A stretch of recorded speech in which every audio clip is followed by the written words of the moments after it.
I don't talk about this much, but I used to have a roommate.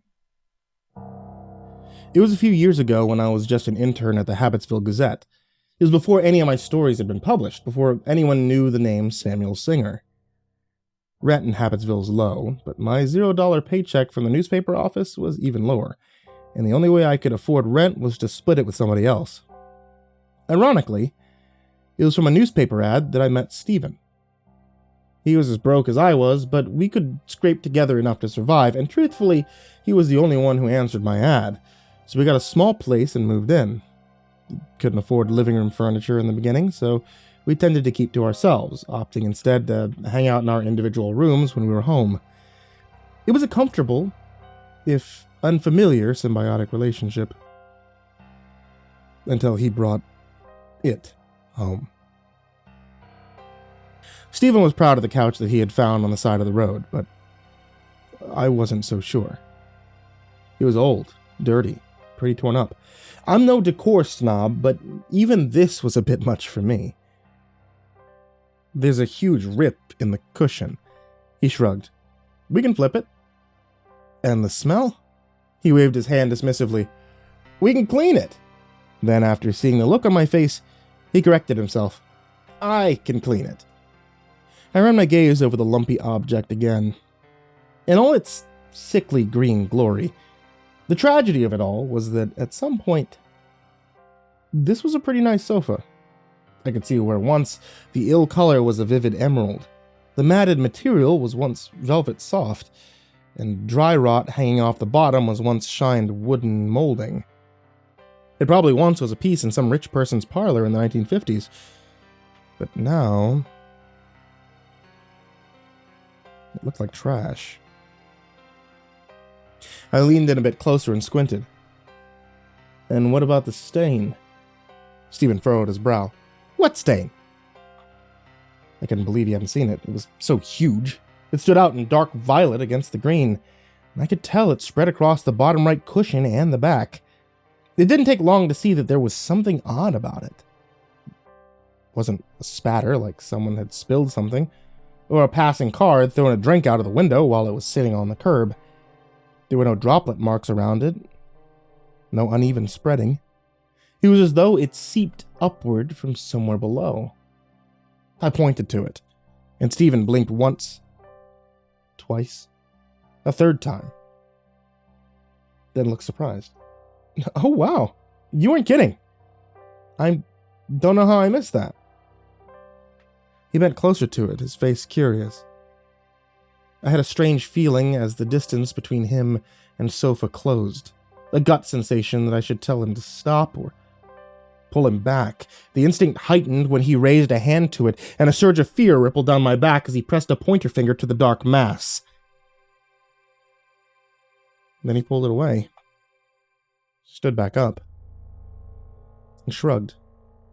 I'll clean that too, he said. And that was it.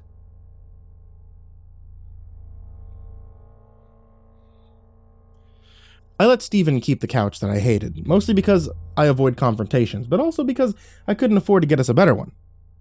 It was hard to argue against a free couch when your alternative is a giant empty space in the middle of your living room. And to his credit, Steven did flip the ripped cushion, and he did clean the couch. He got out the vacuum and some sort of upholstery cleaner that he found online, and set to work, and eventually the smell, mildew, and must faded from the thing. And even though I never used it, I found that I didn't mind the old couch. What I did mind was that Steven seemed to be secretly cleaning it. As strange as it sounds, there's really no other way to see it. I actually caught my roommate trying to quietly scrub our sofa in the dead of night. I'd gotten up for a drink of water, and there he was, on his knees, yellow rubber gloves on his hands, rubbing a rag against the dingy velvet with vigor. I didn't know what to say, so I crept past him, got my water, and went back to bed. The next day I walked out of my room, and Steven was already awake. He was sitting on the sofa, on the side with the turned-over cushion. He was still wearing his cleaning gloves, and he was looking ahead as though he was watching the turned-off television. Hey, man, I said casually, though I was feeling uneasy. Hey, he said, his voice measured and normal, though his eyes stayed staring ahead. I was walking towards the kitchen, making my way along the back of the sofa when I stopped. I eyed the silhouette of Steven's head for a moment, then opened my mouth to ask about the bizarre cleaning episode I had come across during the night, but before I could, he spoke first. Do you think it's getting bigger? I blinked. What? The stain, he said, nodding across from him as though referring to another person. Do you think it's getting bigger? His question surprised me, but I peeked over the back of the sofa to look anyway. There was the stain, as dark and ominous as it had been the first day, and oddly, I thought Stephen was right. It did look bigger, like it had spread over the past week. Probably all the product you're using on it, I said, trying to seem unbothered. There's such a thing as over-cleaning, I added, hoping that if I hinted that I had seen Stephen the previous night, he would explain his strange behavior. Yeah, maybe, he answered, absent-mindedly, then turned to look ahead once more. When I got home from work, he was still there. The television had those rainbow bars on it with that high-pitched ringing. I grabbed the remote and shut it off. Stephen didn't seem to notice. I'm going to be honest, I thought Stephen was cracking up a bit. I ran through a possible mental health intervention in my mind, but the thought of instigating that made me feel like I was going to have a panic attack of my own. Instead, I started asking around to see if anybody I knew was in need of a roommate. Either I was getting out or Stephen was. And then the stain spread. At first I didn't notice it. Stephen was on his hands and knees scrubbing the thing so much that it had a permanent dark mark across the entire right side. I figured it was constantly damp from all the cleaner he had sloshed together in an old bucket he had taken to carrying around with his rubber-gloved hands. But eventually, I saw that the stain had crept down onto the floor. Initially, I was pissed. Stephen's couch neurosis was going to cost me my security deposit, and like I said, in that time of my life, every cent counted. But when I brought this up to Stephen, his reaction replaced my anger with concern. What do you mean it's on the floor? He added, with terse, bloodless lips. The self-righteous speech about accountability and responsibility I had rehearsed in my head was put on hold. I pointed towards the dark spot that had dripped down the furniture and onto the carpet. Right there. Stephen's eyes slowly turned to where I gestured. His face gaunt and withered. He stared at the stain and said nothing. I was able to see how pale he looked, how tired. Though it was 76 and sunny outside, he wore the same black turtleneck I had seen him in the day before. There was obviously something going on, something I knew nothing about. I felt bad for the guy. But I also felt a powerful uneasiness right in the deepest part of my stomach. Stephen, I don't think that's doing anything. It's not that big of a deal, really. I regretted bringing up the stain at all, for pointing out its spread, but that regret was quickly replaced with horror as Stephen brought his shaking hands together and began to peel off his gloves.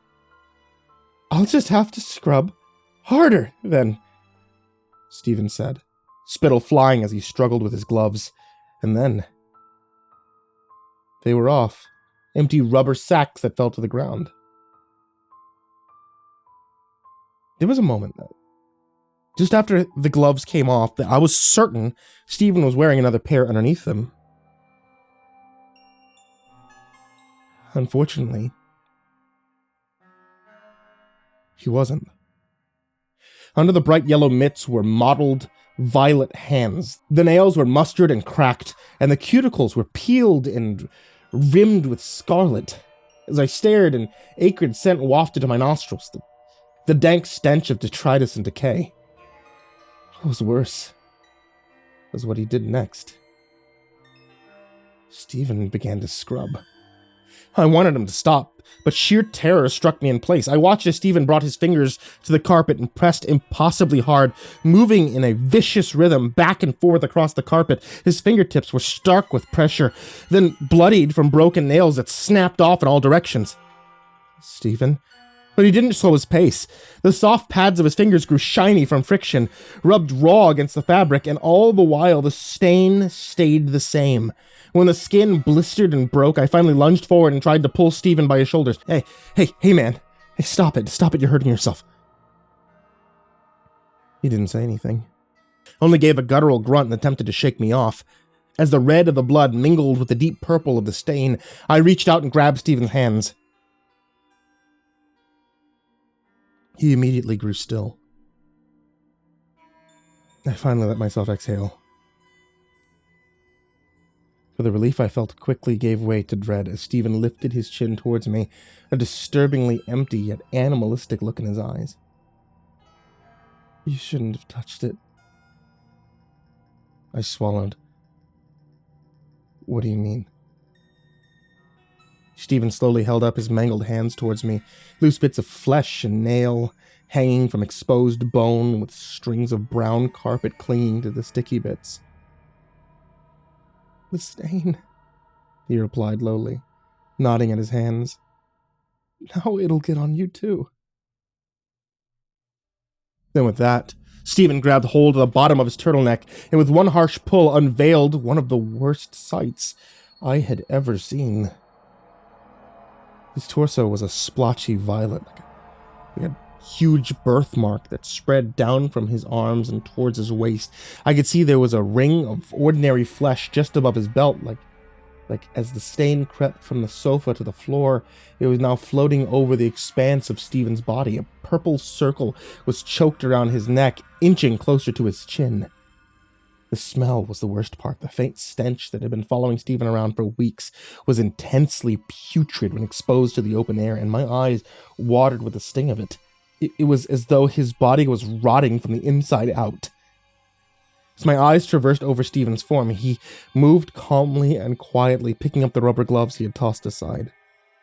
With a terrible squelch of blood and pulp, he forced his hands back into the slight holes. Then he looked at me.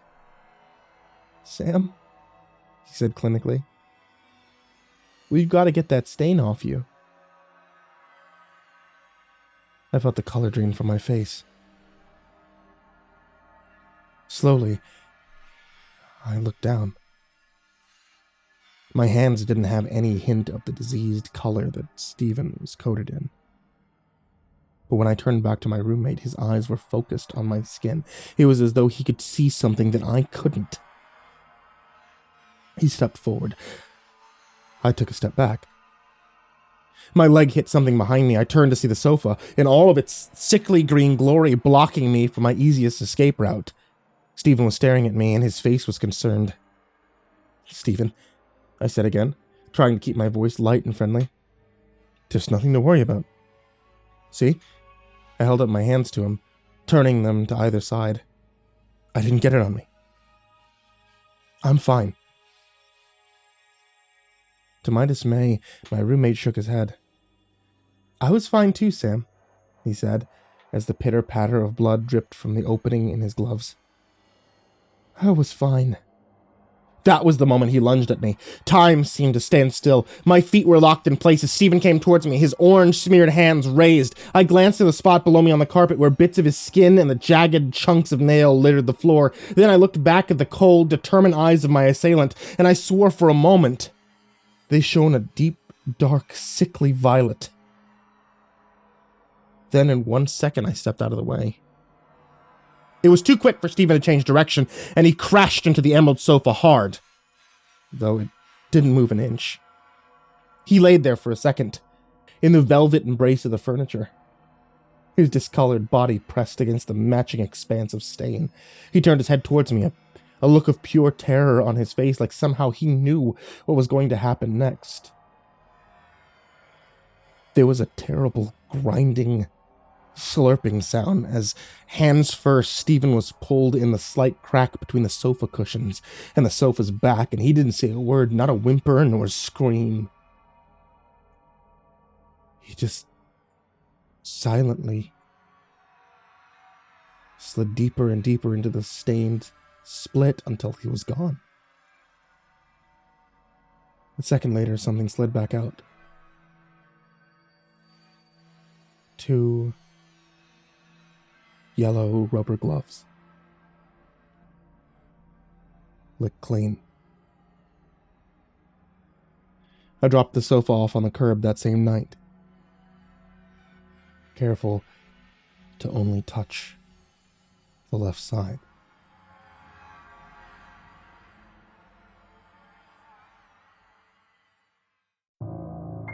Hey there kids, it's me, MrCreepyPasta, and I wanted to tell you thank you so much for watching tonight's video or listening to tonight's episode of the podcast. Hey, it's May, which means me and actually a bunch of Creepypasta narrators, it's our birthday month this month. So you know what would be super, super cool? If you hit that sub button, if you hit that bell, and if you hit that the thumbs up button. Sometimes. It doesn't have to be this month, you know, sometimes it can happen, anytime. But it'd be real cool. It'd be a really great gift. Or you can check out the live stream that happens 24/7, nonstop, all the time. And like always, I want to give a big thank you to all of my supporters on Patreon. You guys, as always, are the real MVPs.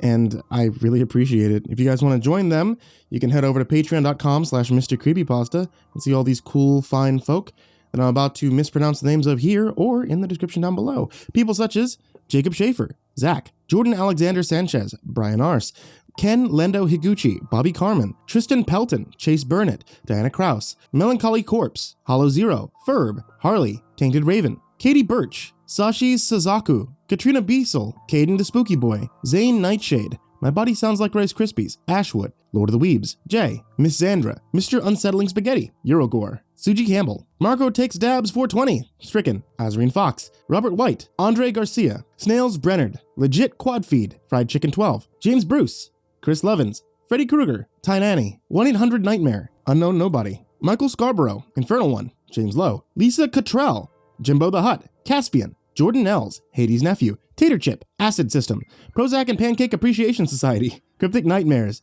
Brennan Wright, Someone You Love, Kiri the Sloth, Tommy Green, Liam Newman, Sky Harbor, Caleb Dougal, Nina Smith, Nico Kyle, Rafael Rodriguez, The Ginger Bros, Aaron Stormcrow, Daniel Paulson, Trace Miles, and Corey Kenshin. Thank you guys, as always, for supporting the channel. You're all wonderful. I love every single one of you guys. For real. You guys help me out so much, as well as everybody down there in the description below, as well as everybody else who watches and subs and does everything else with this channel. Thank you guys so much. And as always, sweet dreams.